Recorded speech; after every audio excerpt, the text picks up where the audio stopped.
Del Luanda te Maputo,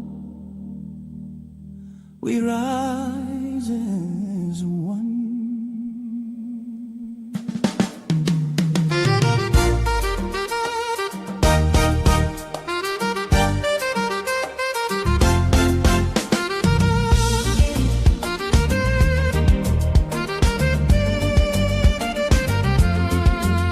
From the pharaohs of Egypt to the super eagles flight, the Atlas lions roar with might.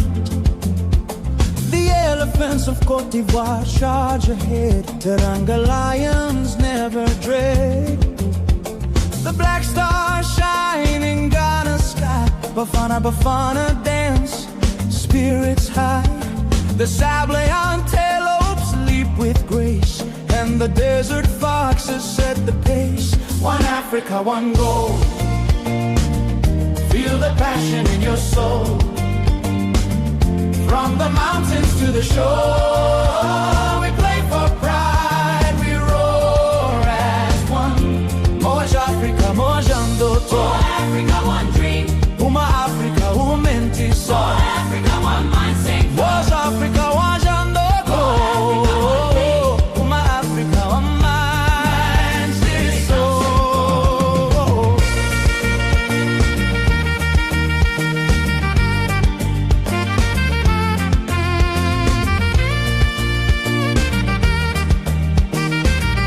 Welcome, 97.3. I am Gabi Ofer. This is Inside AFCON. This is your place for everything going on in Morocco.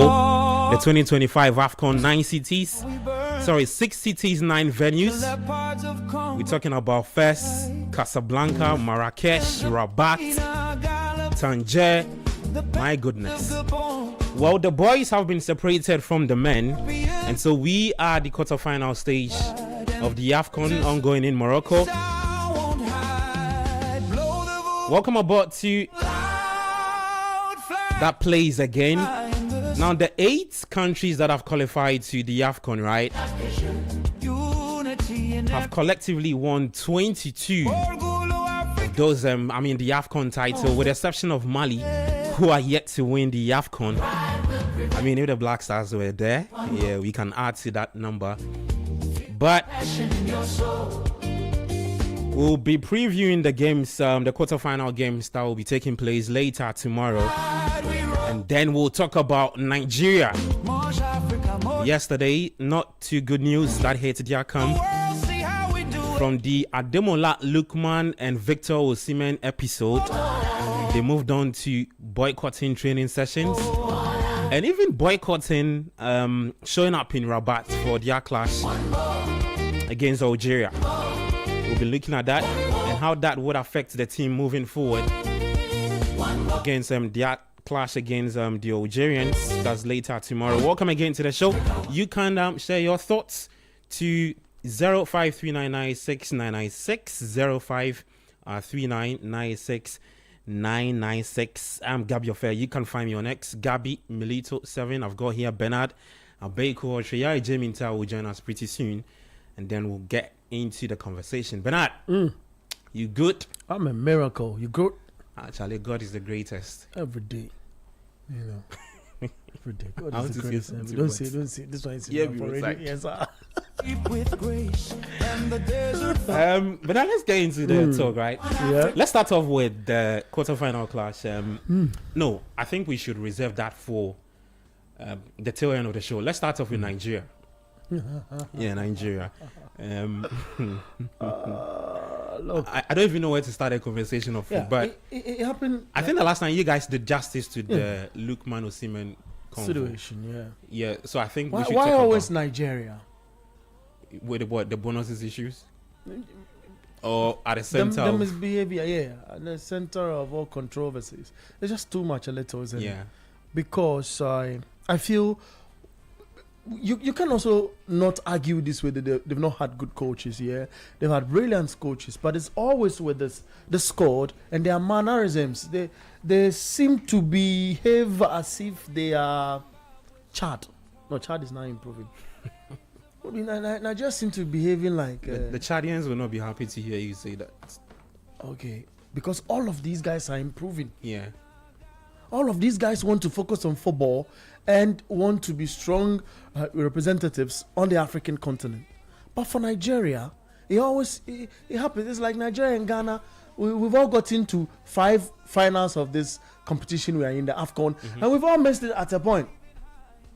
And it's like the only thing we have over Nigeria is the number of trophies we have as a country in terms of African, trophies. We've got 4, they've got 3. And if they win, it's tied with Ghana then. Yeah, and they are misbehaving now. Okay. And that's not even, the thing is not ringing in their minds to say, look, when we win it, we are power with Ghana, and that bragging thing comes, level. And Nigeria misbehaving. Okay, so just hold on for me. I'm sure anybody listening will be asking, what are we talking about? The thing is, so after their clash against Mozambique, right? So after the Victor Osimhen Ademola Lookman episode, then they had to show up for training against their clash against Algeria, right? And then they decide that they're not going to show up because of unpaid bonuses from their 4 games at the AFCON. The World Cup qualifiers, they did same. I mean, that playoff tie against Gabon, they decided not to. And that was settled. So they are calling on the NFF to settle the 4 wins at the AFCON. Now, I asked myself a simple question that I'm sure before the tournament, there were discussions between the players and then the NFF officials that this is what we will be doing. The simple question I ask is that why did they, or have they gone on to say that they are boycotting training sessions? I think it has to do with a lack of trust between the 2 parties. So the 2 parties in the sense of the players and then the NFF. I listened to a Nigerian journalist speak, and he says that the players don't want to finish the tournament, go to their various clubs, and then the NFF will not settle the bonuses. And so that's why they have gone on to protest. That's why. So it has to do with a lack of trust between the NFF and then the Nigerian players. The same federation that paid for your flight to transport you to Morocco for the tournament is the same federation you have trust issues with. Is it what the Nigerian players are saying? If you recall, we had a number of problems in their camp. Or we read about, of course, it is that which led to Trostekon leaving the captaincy, that's retiring from the national team, isn't it? And Nigeria, and you see, it's if you are fortunate and cluster of stars in your setup as a country, there've been examples repeatedly. If you misbehave on this African continent, that you are not going anywhere. It has happened to Ivory Coast. How long it took them, to win the African Cup of Nations in recent time. Okay, and it's a shame actually, because Ghana, we've been in the same situation before at the World Cup in Brazil. 2014. Where we played in Brasilia, we played in some of the capitals we played in. But I recall Brasilia was Spa. Look, we sent money by flight to our players. We became I'm choosing my words carefully so I don't say things that will be. Well, it wasn't for the optics. It wasn't the right thing to do. Fly money and then it wasn't the right thing to do. Now I see I'll put up a story on citisportsonline.com. Should we allow y'all to explain that? Yeah, maybe. About the Nigerian the bonuses issue. Money situation. Okay, so what's the current state? Because we saw that story from what are they saying?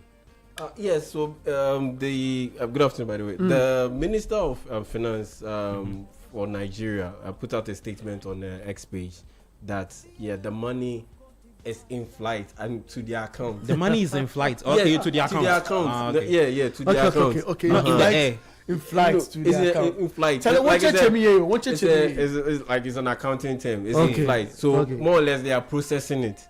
Yeah, so more or less they are processing it, and and she expects that the issue will be cleared by the end of today or tomorrow, and the game will be played because the game will be played on Saturday. Yeah, and so that's the update on that.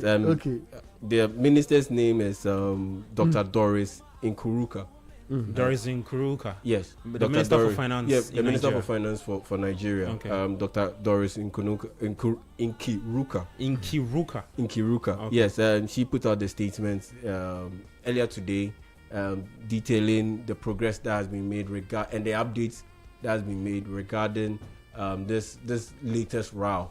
It has happened before, just last year, in the lead up to their playoffs against DR Congo. Playoffs against DR Congo, where they actually boycotted multiple training sessions. I think about 2 training sessions before. Yeah, it was just the day of. The final day before they played the game. That's when the issue was sorted out, and I like the point that you made about distrust. This thing is all about distrust because so you also believe that. Yeah, because you ask yourself, okay, why would you not, suck it up and play the tournament and look at the bigger picture of potentially winning the title? And so why would you want to jeopardize that? Because at the end of the day, these players, they want to win. You want to win the title. You want to etch your name in history as one of the Nigerian players or the Super Eagles that ended up winning the AFCON. Yep. Especially on the backdrop of on the backdrop of Nigeria failing to make it to the World Cup in back-to-back editions. And so, you ask yourself, why are you doing this? And the timing of the threat to boycott. Yeah. The timing of the threat to boycott. Why would you do this prior to a quarterfinal match? But the thing is, it's just down to, like you said, mistrust. Yeah. They don't trust the authorities to be able to fulfill the promise that they made. Because if you are a trustworthy institution, and maybe even if you delay on payment on certain things, why would your stakeholders, more or less, because they are stakeholders, why would your partners resort to such an abrasive and aggressive stance? It's because the trust is not there. Not there. Okay. And I made this point earlier where I stated on another platform where I stated that these players, they've grown up listening to and watching stories about older generations of players who have committed themselves and played for their various national teams. And at the end of the day, the promises that they were given, never fulfilled. They were never fulfilled. Okay. I mean, we've spoken to several former Black Stars players where they've recounted multiple instances where they won the AFCON and they were promised houses. Some were even promised lotto kiosks. And those lotto kiosks were never fulfilled. Stop it. And so lotto kiosks? Yes, the 92 AFCON. The 92 AFCON. The members were promised lotto kiosks. I said, the lotto kiosks. Yes, you win and you'll be given lotto kiosks. What I know, and all of those things, even So you get it.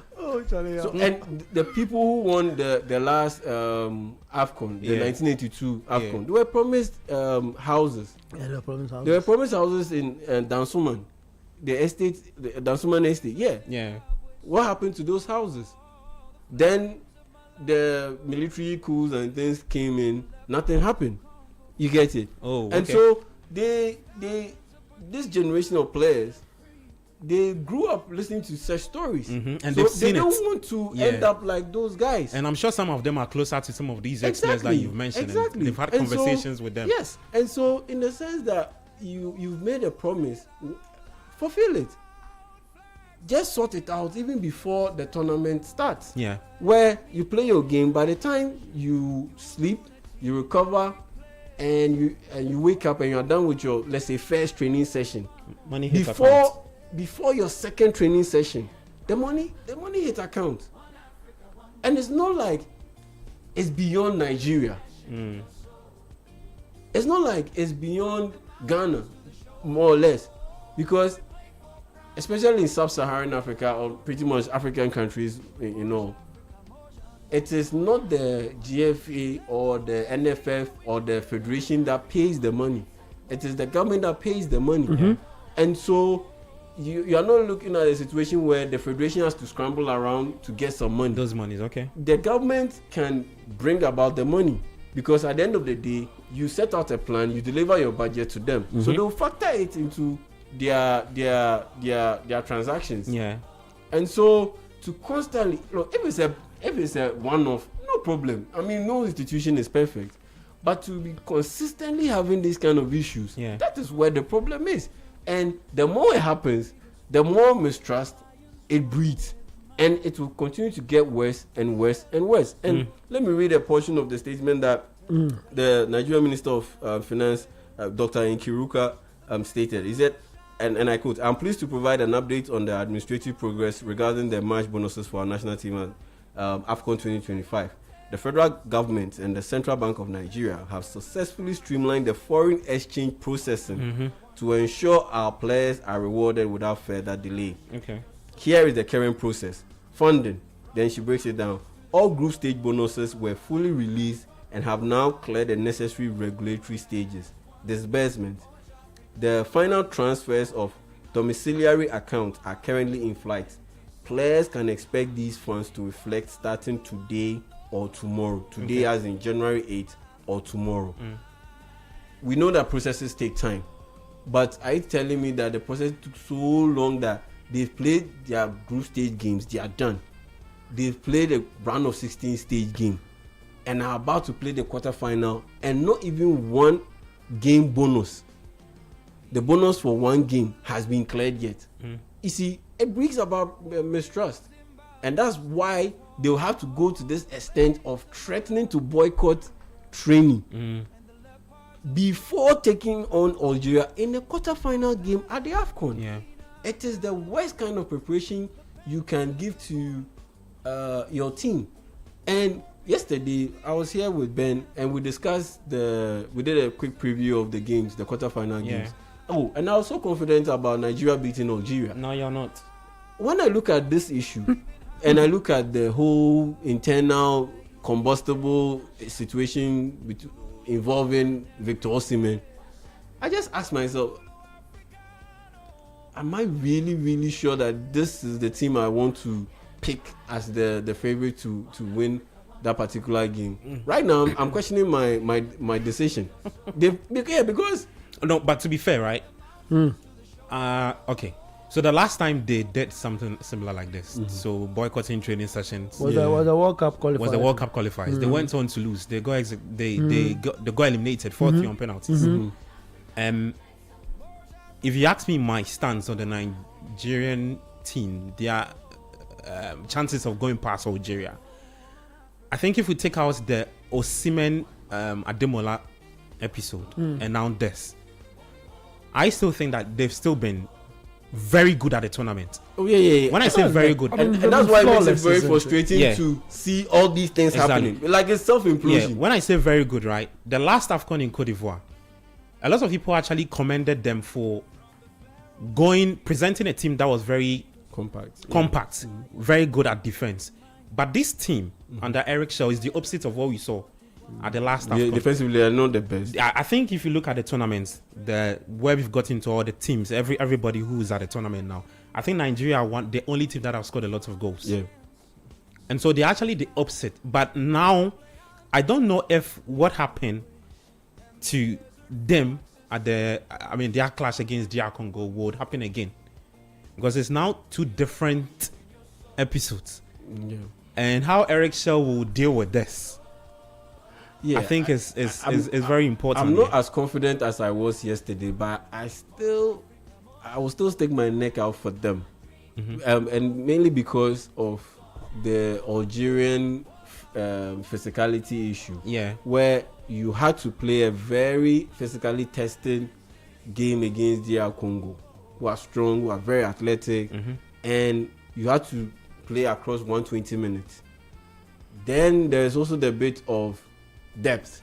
Okay. Because you look at the Algerian team, they are not that deep in terms of their quality. They are not that deep.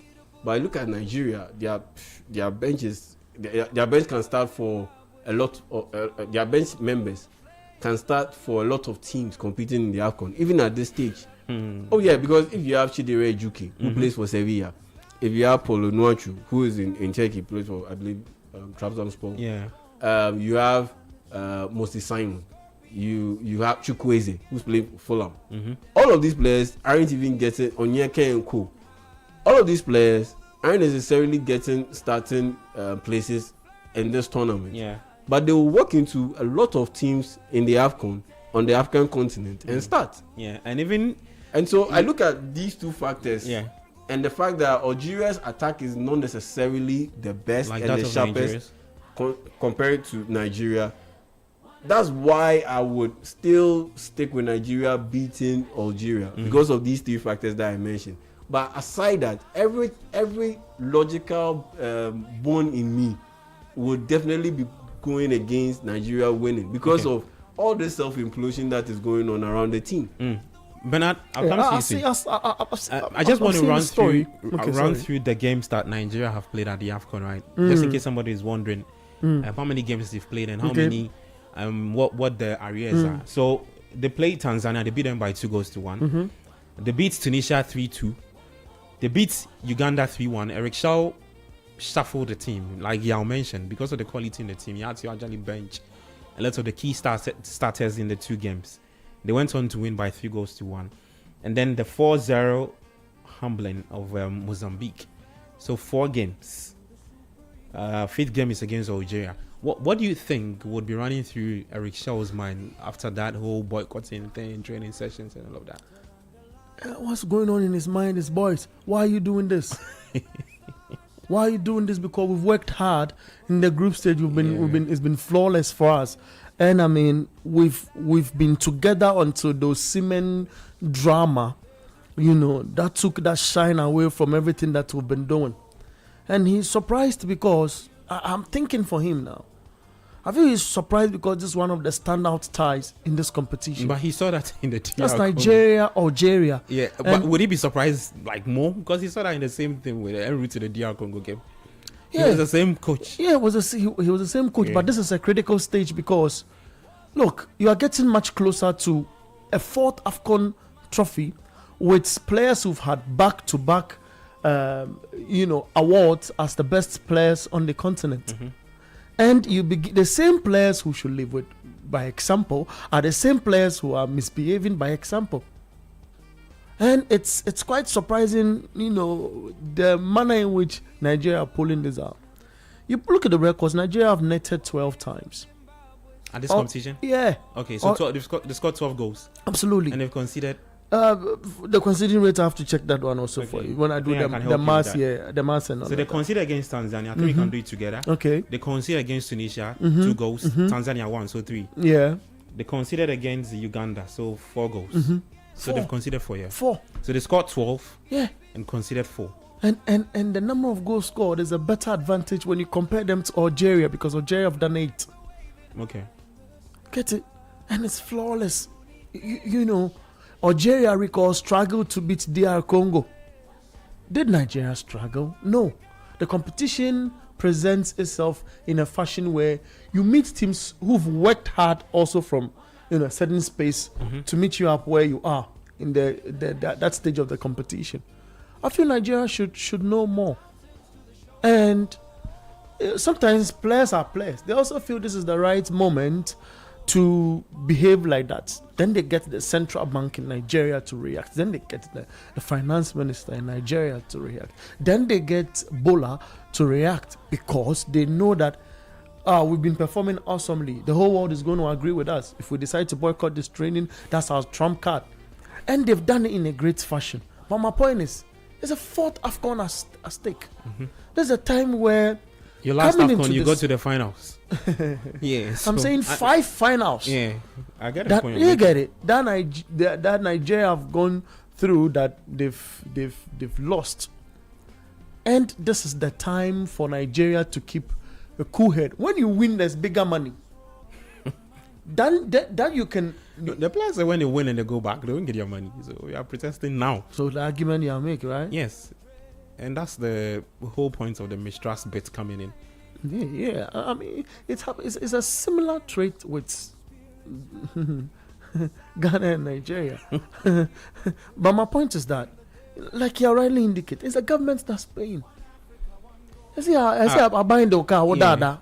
I think with the Super Falcons, right, guys? I don't know. Maybe I stand to be corrected though. When they won the AFCON, I think the NFF were also owing them bonuses. I recall the South Africa. South Africa actually made it public, but the Falcons were owed bonuses. I didn't hear them speak up until they went to Tinubu's place, and when the promises were made, and then that story came out that during the WAFCON they were owed bonuses, so they cleared it, and then he had to also fulfill the promises. I think they gave them houses or something like that. Yeah. The houses that were given and the lands that were given to the men. Yeah, a just similar thing before this AFCON. Yeah. The same would be replicated to the women, the women's football team. That's the Super Falcons. Yeah. And the Tigers. That's the women's basketball team. Okay. Because they are the reigning African champions, and they went to the Olympic Games. And they made it all the way to the quarterfinals. Oh, okay. Which is the best mark for an African team. Yeah. And so all of these achievements and results and them that promise. Those benefits. And so the authorities, when they visited the Super Eagles and they handed them the certificate for the houses and the lands, said that the same will be replicated to the Super Falcons and the Super Eagles and the Tigers. The Tigers. Now that yes, we are heading towards the women's AFCON, this year's women's AFCON in March. Yes, it looks very likely that once they convene and they are about to go for the tournament, the same will be done for them. Okay. But are you finished on that point? Look. Nigeria has gotten two of the greatest attacking minded players on the continent. One is a former, in fact two. So Ademola and his brother all have won African best players. Are they saying they are brothers? That's what the story says. Well, let's put it in a show. and they have to play together. Yeah. Is Victor still in camp? Yeah, he's still in camp. Are they going to play together? They will. Eric Shaw will start them. After the table. See? We'll see. No, they'll play. Who Now, if you are the coach, are you starting them? Yeah, you start them. Yeah, I'll start them. You're going to start them? Yes, I'll start Ademola and I'll start Victor again. It depends. It will depend on the conversation that has gone on between then and now. Yeah. So or before the game. Then because again, when I listened to there was one Nigerian journalist who's in Morocco, and he spoke about the situation. He says that they've had in-house conversations, and then the two players have agreed that they have to play for the country, and then they've understood that nobody's bigger than the Nigerian national team. I mean, it's one thing to say, and it's another thing to go on the pitch and show that there's no friction between the two of you. Because if there's friction, look, it will show on the pitch. We've seen it with footballers. Benzema and Giroud. Yeah, Giroud. And no, there was Benzema and somebody also in Madrid. Before Giroud, yeah. In Madrid. Had a similar issue. The player gets the ball, he doesn't pass to Benzema. Even with our national team, maybe I've gone too far. Even with the Black Stars, we've seen it. If there is friction and there's a player who is in a more favorite position, he's not going to pass the ball. Yeah. Because there's friction. William and so I mean, if I'm Eric Shell, would I? Would you play? If I'm Eric Shell, yes, I'll drop him. Who you start? Who are you dropping? Of course, I'll drop Osimhen. I mean, Ademola Lookman didn't do anything wrong. Okay, he didn't do anything wrong. Punishing Osimhen. Yes, he didn't do anything wrong, and I'll punish Osimhen because yes, you have every right to get angry in the game. He's an intense personality. He's a very competitive guy, and I love those things about him. And if you get upset in the heat of the moment, no problem. But where I have a problem, if I'm Eric Shell and I would have a problem, is that one, you had the incident, then you gave up on the team, so you started walking around nonchalant, you weren't participating in what was going on in the action. Then you wanted to come off. And okay, ideally, if I'm a shell, I wouldn't watch a picture Kofi puts on YouTube. That's an update. But these things they are just made up. Yeah, that's what I'm saying. Yeah, you can post for a picture. It's one thing to have a conversation. You can post for a picture. It doesn't mean much. Yeah. But they are smiling. They are smiling. My point. I mean, it doesn't mean much. Guys, go to YouTube now on Citi Sports GHA and watch it. So you have a situation where you get taken off around even before the 70th minute mark, and you have about 20 good minutes to cool off on the bench. You didn't cool off. After the team won, there was a huddle. You didn't join the huddle. You walk straight into the past journalists in the mix zone, and you go into the team bus. Yeah. That one, you've overstepped the lines. And say that you want to go back to Turkey. Yeah, reportedly. Forget about that bit. That one is reportedly. But what we've seen on he's able to do that as well. What we've seen on video on social media, those ones is not reportedly. He did it. It was captured live. Yeah. He did it. So in that situation, you've overstepped your boundaries. You've crossed the line. But some people, you've embarrassed your teammates. You've embarrassed your team. You've disrespected the coach. Okay. So in that sense, you need to be punished. Someone can question like, why are you doing that? The timing. You can question the timing of, let's say, a possible punishment.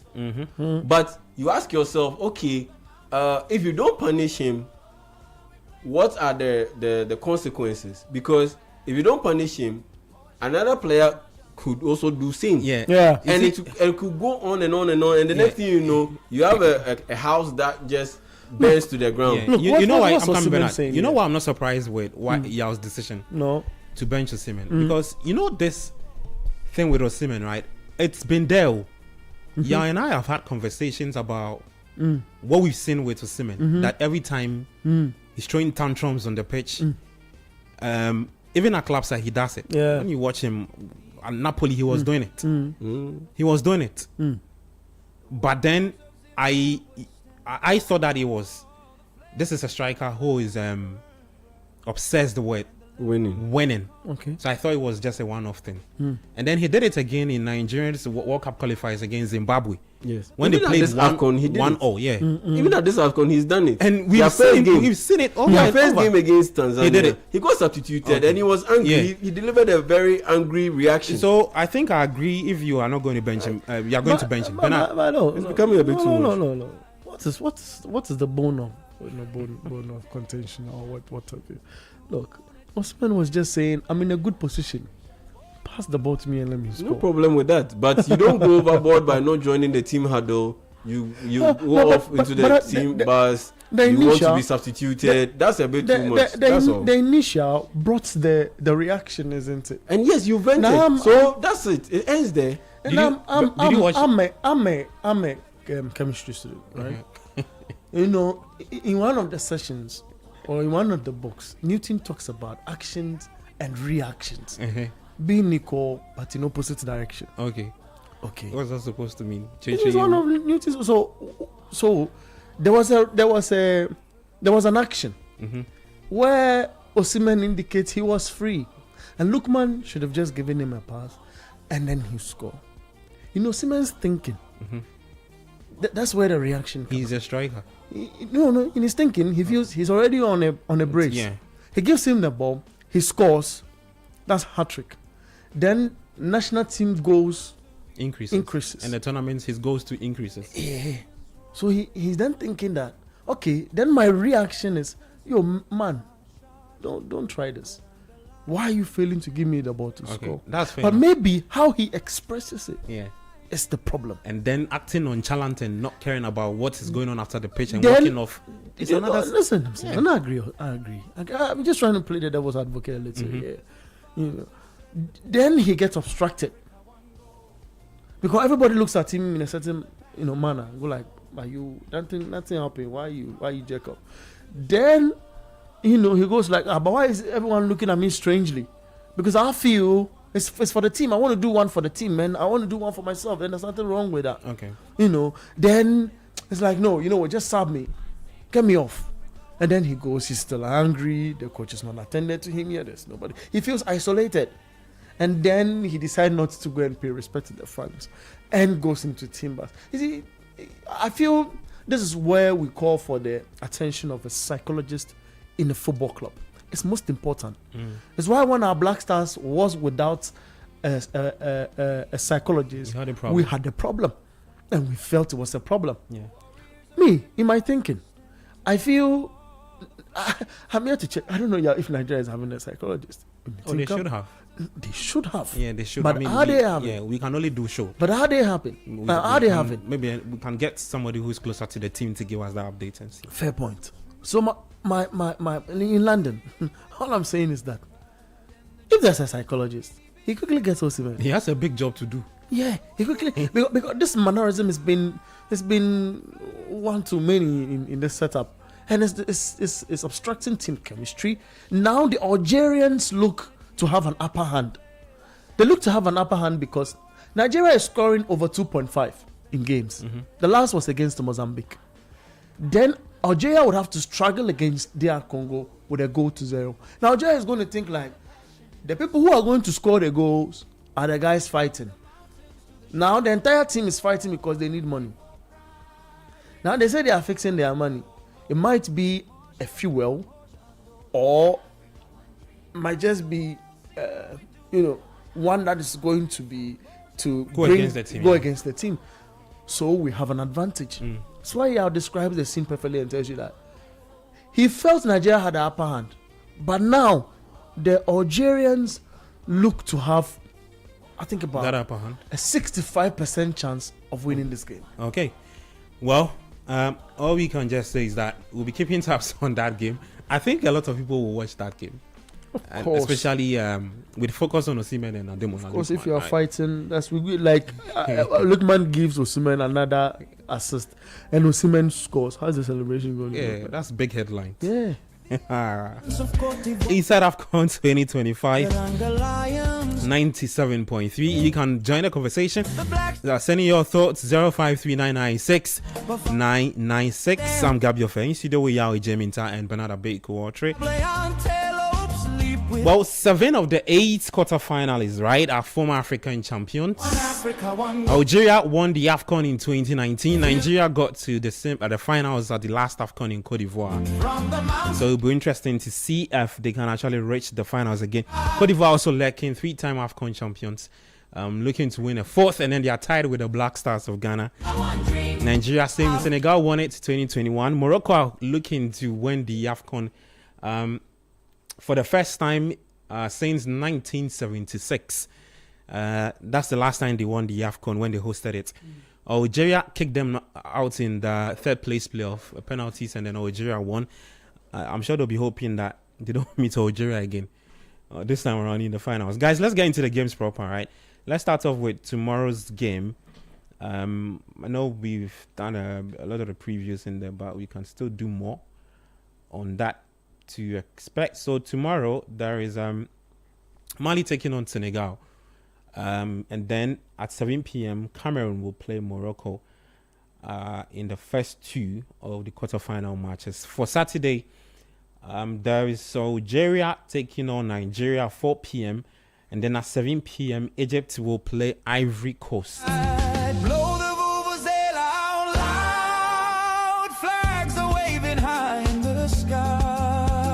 So let's see the teams that will progress to the semi-finals of the AFCON. Guys, before we get into the predictions, right, I want us to talk about this. I've realized something at the AFCON, especially when we got to the round of 16 stages. Let me start off with you, Bernard. That has to do with spectatorship. I realized that it's an improvement on what we saw in the group stage. I don't know if you've seen that. I've seen that. Has it got to do with the teams, the pedigree of the countries that have progressed to that stage, or you think, and that has contributed to more people now trooping into Morocco to go watch? I agree with you 100%. The games. I agree with you 100%. And look, we are talking about Cameroon, a 5-time winner. We talk about Nigeria, 3-time winner. We're talking about Egypt, 7 times winner. Nigeria 2-3. Nigeria 2-3. So that's 22 continental titles. Only Mali will win. Yeah. So it tells you that this is a gathering of stars. So that means that everybody's pick one way or the other. Like I'm talking about the big countries to reach the latter stages of the tournament has come to fruition. Yeah, because the book has actually Egypt to go far, Nigeria to go far. I like that point you build. Yeah, Cote d'Ivoire to go far, Senegal to go. They are there. Who again? Nigeria to reach there. So all the countries of Senegal are there. Yeah. So these guys were put in pots prior to splitting them up to get into groups in the stage of the competition. All the guys in pot 1 are here, and 2 guys from pot 2. This is assembling of champions. I see. Yeah, this assembling of champions, because you look. That's interesting. You look at the narrative, and if we say these are the big boys in Africa, they are. These are indeed the big boys. But there's one big boy who is not there because he has failed to realize that football is progressing. Oh wow! And that big boy is Ghana. I didn't say mention anybody's name. No, it's clear. It's written. It's written on the walls in a permanent marker. It's there. But that big boy will be somewhere later in June. That's the World Cup. And one of the big boys at the AFCON will not be there. Superstar. Yes. Where we can get to the final of a tournament is the AFCON. Yeah. Not the World Cup. I'm not saying it's impossible. It is possible.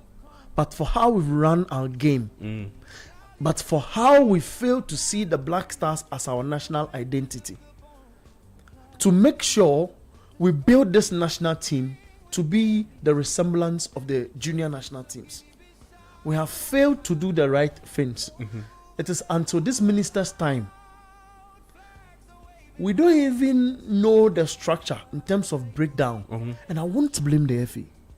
You know why I won't blame the FA? Breakdown of what? The breakdown of monies that goes into hoteling, flights, what flights category we are in, and all of those details. It's okay. Let's reserve that. It's like I'm digressing. Fantastic. For Panorama. Let's take to the 8 countries. So my point is, these are the big boys of Do you think Africa. Mochepe will be happy to see that the top countries? No, he's not happy. Especially because South Africa is not. No, he knows South Africa are not. South Africa has gotten a big coach. Yeah, they have. I listened to him speak. I don't know if when they arrived in South Africa or maybe you can correct me. I listened to him speak. I don't know if it's a recent interview or it's after they kicked them out. He was speaking about the fact that a lot of the local boys will need to be playing in Europe. Would have to go to Europe and play. So South Africa have just Lau Foster, right? Only playing in the EPL for Burnley. I won't say in Europe, but in the EPL for Burnley. But it's recent. After they got back, he made that statement. He made that. Okay. Yeah, and he called for more players. That was in South Africa. Yeah, that was in South Africa. So when they arrived. Yeah, when they arrived, he made the call for more players to go out to Europe. Yeah. For their exposure. And the thing is, yes, I get his point.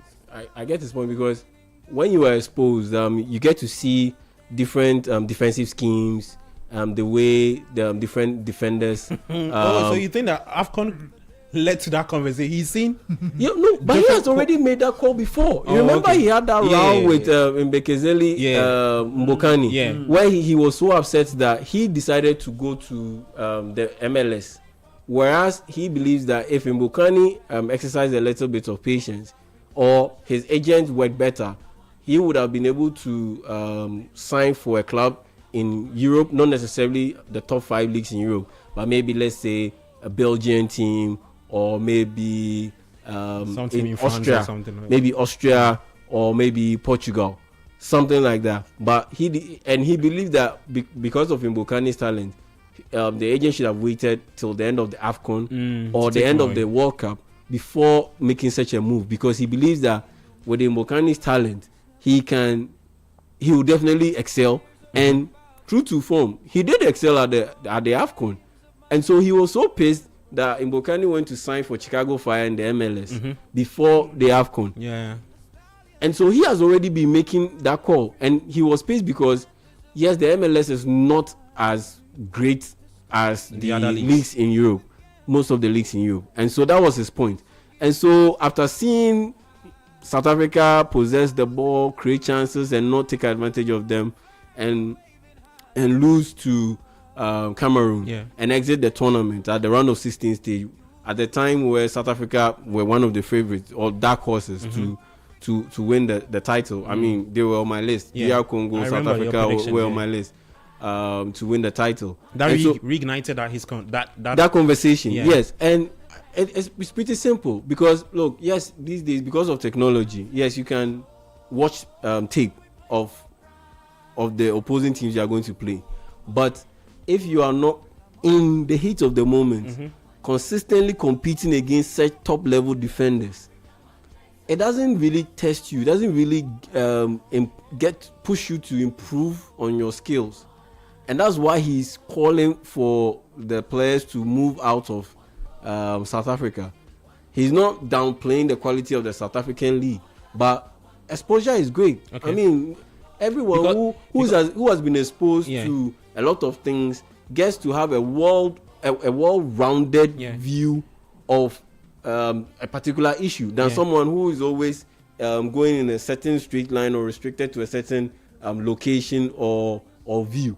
So that's where he is coming from, and I support it because at the end of the day, if you are playing in, let's say, any of these top European leagues, it's very competitive. So the competition pushes you to be better. And on top of that, they employ some of the sharpest minds in the world when it comes to football and the sport, and so they come up with different schemes that will test your intelligence, that will test your ability to be able to improve yourself, to improve and rise to the occasion. And there's constant evolution, constant improvement. Because to be better. When you look at the 8 teams, right, and it is just to tie it together with Yao's point. When you look at the 8 teams that have qualified for the AFCON, when you look at their players, a lot of them are playing in Europe. The chap who plays for Cote d'Ivoire, the one who scored the third goal, Bazumana Toure. A lot of people didn't know that he's with Leverkusen. He's playing with Bayern Leverkusen. Even look at Cote d'Ivoire, the guy who scored their second goal, Jan Diomande. He's with RB Leipzig. So when proper legends, okay, listen, I printed this carefully. Proper legends like Rio Ferdinand mentions that all the major leagues should come on a break. Yes, for the AFCON. Absolutely. You agree? It is a call that is filled with sense and not political, and not racial, or they think it's racial because he has black. So because he's black. Absolutely. So, it's coming from somebody who has black roots. That's why he's saying that. You get it. So not people who are pundits, who are favored pundits. It's okay. Don't mention anybody's name. I've mentioned Rio Ferdinand's name. Why don't you want me to put a name to it? No, don't. You can still proceed without mentioning his name. Hey, Charlie, you don't have to do these things. See, and superstar, look, it's Africa contributing to the other parts of the world in terms of talent. Yeah, they are. And we'll see the kind of flow. Because you look at the 8 teams. Egypt. All the teams. Egypt. Top of my head. Let's if you like. I can do Mamouche. The time is. We don't have time. We can do it tomorrow. So we can just mention maybe 2 players. Egypt, okay. Mamouche. Salah is in there. Trezeguet is in there, but you say we should do 2-2. So 2-2. So Egypt 2. Cameroon. Let's go. Cameroon. Mbumu and the chap who plays for Brighton. What's his name? The midfielder. Baleba. Cote d'Ivoire. Morocco. Okay, Cote d'Ivoire. Sorry, not. I just mentioned Toure. Bazumana Toure plays for Leverkusen. Absolutely. Absolutely. Your own Amad Diallo. Fantastic. United. So we are done for Cote d'Ivoire. Nigeria. And the trouble brother. The Victor. Look, who again? Morocco. Morocco have a number of. I mean, Senegal, like I said, Algeria. We should do 2-2. So Morocco, let's do 2 for Morocco. Brahim Diaz for Real Madrid. Yeah, and then there's who again? We can do Ashraf, we can do Mazraoui. There's El Kanous, my guy, plays for Stuttgart. Yeah. Senegal. I'll do the Papi Gay and Idrissa Gana Gay. Yeah. So look, I'm saying we are now about to see football. And I just oppose that with the fandom, the fans, topic you raise. I know our time is pressed. Maybe tomorrow we can rush into that. The proper fans of football, most often when go check the World Cup, it's another argument for getting to because of that. If you go check the World Cup group stage games and fandom. And tickets people are purchasing most. Yeah, because there are big games in there, big stars to see. Yeah. Okay. Now, at this stage of our competition, there are bigger stars to see. Yeah. So the tournament grows with the competitive nature of the fixture list that pants or that's gathered at a point, or that's finds itself at what material point in time. Yeah. So I feel we've not. So you think at the group stage we didn't have top games like what we are seeing, because at the group stage, top of my head, we saw what Benin playing. Nigeria, yeah, I mean, no disrespect to some teams. No, though, disrespect. Sometimes disrespect. Let them go and sit up and come. Let them go and sit up and come. Like Ghana, Comoros, Ghana, Chad. No, those countries. Ghana, Chad is like Nigeria, Mozambique. We have to beat Chad 8-0. See? So, fixtures of that nature, everyone knows, this one Ghana is going to win. It's going to be a pressing game. Ghana is going to stay high. There's going to be a lot of counting. Ghana is going to use the pyramid formation. The pyramid formation started in the 18th. When football started and we were uncovering systems of play formation and those things. Okay. Pyramid formation. Let's like 3-2-5. Yeah, let's use the... Yeah, you finish up. So, more of the offensive players in the area. So, a game like Nigeria, Mozambique, you see a lot of attack. You see about 5 players at a point in the attacking area of Mozambique. Now, I look at a fixture like give me a fixture in the quarter. Mali, Senegal. Mali, Senegal. I don't trust like Mali. That one. Yeah, give me another one. Cameroon, Morocco. Cameroon, Morocco. Against the host nation. Cameroon dare not throw 5 men in the half of Morocco. Yeah, because they are aware of the attack. When they break, the counter press will be crazy. Yeah. And they cannot absorb it. Okay. So for me now, people are the gathering of champions is has led to. Yeah, okay. So we are now going to see something interesting. All right, let's get into the numbers proper. So starting off with you, Mali, Senegal. Who is winning? Senegal to win by how many goals? The AFCON producing goals between big boys. I think we're going to see 2-1. 2-1 is fine. It's worth mentioning that Mali actually yet to win in regulation time at the AFCON. It's all 1-1, goalless and all of that. Yeah. It's just a penalty. So Senegal to win. Senegal to win. Yeah, you do Cameroon, Morocco. Morocco win. Hey. Morocco to the same. Morocco, Cameroon. Yeah, Morocco. Wow. I mean, Cameroon have been shown by what 1 goal 2-0. Wow. I think I'll go with a 2-0 win. Cameroon haven't necessarily shown enough discipline defensively, especially when they played 1-1 with Ivory Coast against that's Mbumo Ahmad. Yeah, but that's the group stage, and they are playing against Morocco, who have a different style, a different system, and they are very organized. I mean, their level of organization got them to the semi-finals of the 2022 World Cup, and now they have even improved defensively. Looking at the experience gathered by the likes of Nayaf Aguerd playing for West Ham and all, moving over to France, and their improved quality that Ashraf Hakimi has shown, Mazraoui, all of these guys have shown. So yeah, Morocco too. Organization-wise, defensively, they are on top, and you look at the fact that it's a fixture I honestly don't want to go into. You look at the fact that they were playing against a team that defensively they haven't shown enough discipline, particularly when they are playing the high line. And so yeah, I'll go with Morocco win over Cameroon. Okay. Hey. You want to ask me the same question? No. Okay, fair. Let's do Algeria, Nigeria. Algeria goes through. What? Algeria goes through, bro. Because Nigeria's what? Bro, because of Nigeria's. The AFCON at this stage is not a fashion show. Nigeria love fashion at the AFCON. Dressing competition. That's what they are masters in. I disagree. Fair point. Do the numbers. But Nigeria win for me. Just like I disagree with the Cameroon. Yeah, don't worry. Tomorrow we'll play this for you. Fair. The final game will be Egypt-Ivory Coast.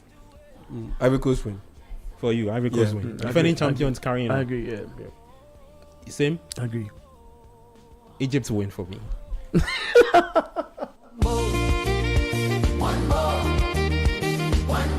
Inside AFCON on 97.3. I'm Gabi Ofe. Yao Jeminsa is here with me. and Bernard Abeku Oshri. That's our episode for today. We're back same time tomorrow for the Inside AFCON 2025. This is your place for everything AFCON in Morocco. And so you'd want to tune in and join us for all the latest from AFCON. Hi, Fufa. Hello, Gavi. You good? I'm great. Are you following the AFCON? A little. Who do you want to win? See win the AFCON? The Black Stars are not there, so don't mention Ghana, okay? No. I wasn't going Morocco, to mention host Ghana. nation. Oh, Morocco will pick. Morocco will pick? Yeah. Okay. Yeah. Take it away with the news at 4. Coming up in the bulletin, minor